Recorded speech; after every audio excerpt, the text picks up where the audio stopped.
सोलापूर शहरातील उड्डाणपुलाच्या सुधारित प्रस्तावासाठी 966.24 कोटी रुपयांच्या निधीला मंजुरी देण्यात आल्याची माहिती केंद्रीय रस्ते वाहतूक आणि महामार्ग मंत्री नितीन गडकरी यांनी दिली. उड्डाणपुलाच्या कामाला सुरुवात होण्यासाठी पालकमंत्री जयकुमार गोरे, आमदार सचिन कल्याण शेट्टी आणि आमदार देवेंद्र कोठे यांनी केलेल्या पाठपुराव्याला यश आले आहे.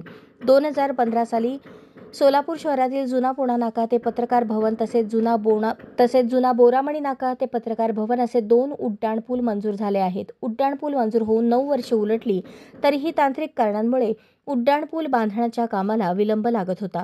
नुकत्याच झालेल्या नागपूर अधिवेशन काळात आमदार देवेंद्र कोठे आणि आमदार सचिन कल्याण शेट्टी यांनी केंद्रीय रस्ते वाहतूक आणि महामार्ग मंत्री नितीन गडकरी यांची नागपूर येथे भेट घेऊन उड्डाणपुलाच्या कामासाठी निधी आणि इतर बाबींची पूर्तता करण्यासाठी मागणी केली होती. तसेच आमदार देवेंद्र कोठे यांनी अधिवेशनात उड्डाणपुलाबाबत लक्षवेधी मांडली होती. 90% भूसंपादन आणि निविदा प्रक्रिया होऊनही दोन्ही उड्डाणपुलाचे काम अद्याप सुरू झालेले नाही. ते कधी सुरू होणार असा प्रश्न आमदार देवेंद्र कोठे यांनी मार्च महिन्यात झालेल्या अर्थसंकल्पीय अधिवेशनात लक्षवेधीच्या माध्यमातून उपस्थित केला होता. यावर उद्योगमंत्री उदय सामंत यांनी तसेच नगरविकास खात्याने सकारात्मक उत्तर देत लवकरच उड्डाणपुलाचे काम सुरू होण्याकरता शासन स्तरावरून प्रयत्न होतील असे सांगितले होते. पालकमंत्री जयकुमार गोरे यांनी जिल्हा नियोजन समितीच्या बैठकीत शहरातील दोन्ही उड्डाणपुलाचा प्रश्न मार्गी लावण्यासाठी शासन दरबारी पाठपुरावा करण्याचे आश्वासन दिले होते.